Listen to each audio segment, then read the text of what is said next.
Xylem जल व पोषक पदार्थों के परिवहन के लिए आवश्यक है।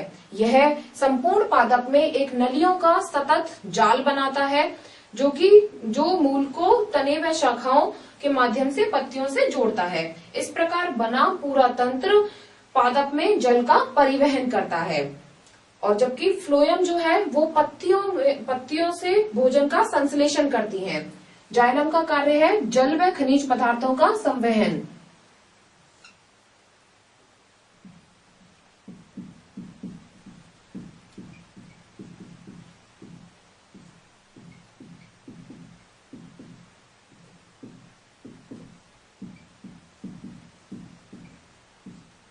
जबकि फ्लोएम का कार्य है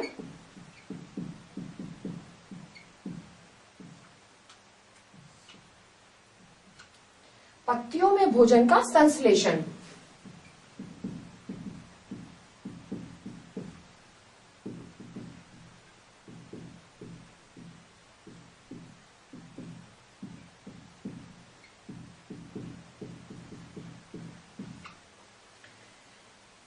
आप देखेंगे जड़ों के द्वारा सर्वप्रथम जल व खनिज लवणों का अवशोषण कर लिया जाता है और इसे जल व खनिज लवणों का जो संवहन है वो जाइलम के द्वारा पौधे के तने तथा पत्तियों तक किया जाता है।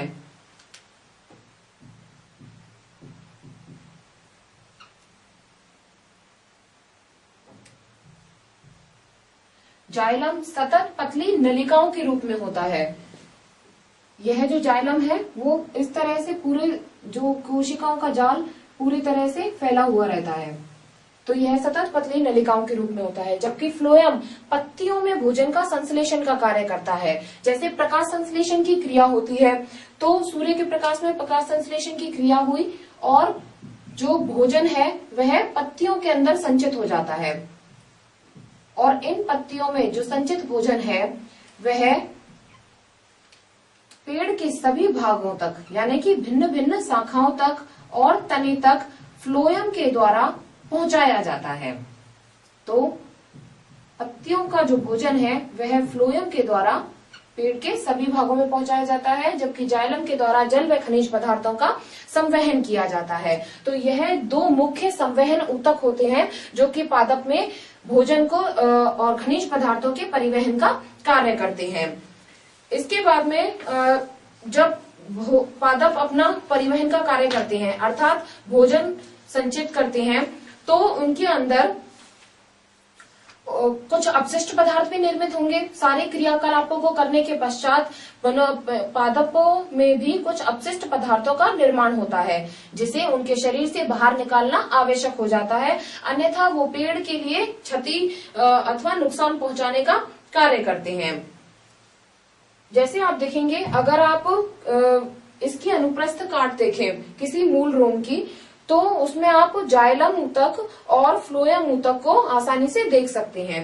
जैसे अगर किसी जड़ की आप अनुप्रस्थ काट का अध्ययन करें तो उसके अनुप्रस्थ काट में अंदर इस प्रकार से जाइलम ऊतक विकसित होते हैं और जड़ से जो मूल रोम है वो बाहर की तरफ निकले हुए रहते हैं। मूल रोम मृदा में धसे हुए रहते हैं और अंदर जो है जाइलम ऊतक होता है जो कि पेड़ के सभी भागों तक पहुंचाने का कार्य करता है। इसको मूल रोम कहते हैं और यह जाइलम ऊतक है।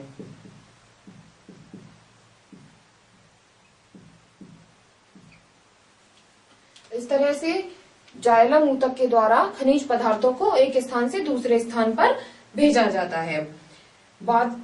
अब बात आती है, यह तो पादपों में परिवहन तंत्र का वर्णन है कि किस प्रकार से पादपों में जल व खनिज लवणों का आवागमन एक स्थान से दूसरे स्थान पर होता है।